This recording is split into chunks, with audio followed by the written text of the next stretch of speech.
बच्चों, आज हम अर्थ के आधार पर वाक्य के भेद जानेंगे। चलो शुरू करते हैं। अर्थ के आधार पर वाक्य के मुख्यतः 8 भेद होते हैं।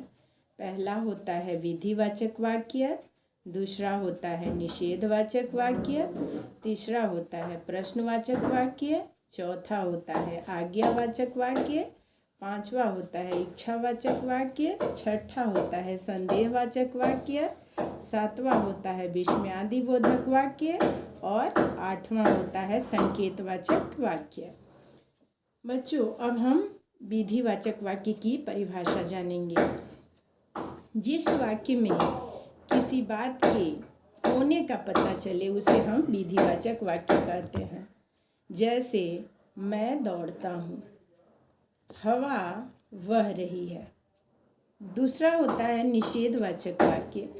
तो निषेधवाचक वाक्य के बारे में हम जानेंगे कि जिस वाक्य से किसी बात के न होने का बोध हो उसे निषेधवाचक वाक्य कहते हैं। निषेध का मतलब आप लोग समझते हो क्या होता है?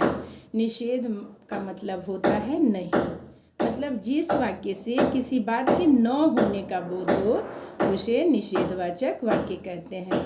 जैसे मैं नहीं दौड़ता हूँ, हवा नहीं बह रही है।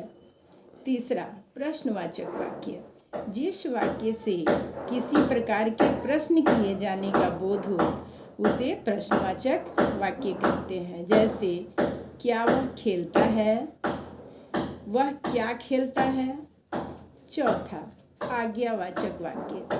जिस वाक्य से आज्ञा, आदेश, अनुरोध आदि के भाव प्रकट हो उसे आज्ञावाचक वाक्य कहते हैं। जैसे वहाँ मत खेलो। तो वहाँ मत खेलो वाक्य से बच्चों ऐसा लग रहा है ना कि कोई आज्ञा दे रहा है कि वहाँ आप लोगों को नहीं खेलना है। सदा सच बोलो, हमेशा सत्य बोलना चाहिए, हमेशा सच बोलना चाहिए। पांचवा इच्छावाचक वाक्य। जिस वाक्य से इच्छा या शुभकामना का भाव प्रकट हो उसे इच्छावाचक वाक्य कहते हैं। जैसे ईश्वर आपकी मदद करें, तुम्हें सफलता मिले। छठा होता है संदेहवाचक वाक्य। जिस वाक्य से किसी प्रकार के संदेह का भाव प्रकट हो उसे हम संदेहवाचक वाक्य कहते हैं। जैसे पिताजी आए होंगे, सोहन खेल रहा होगा। सातवां विस्मयादिबोधक वाक्य।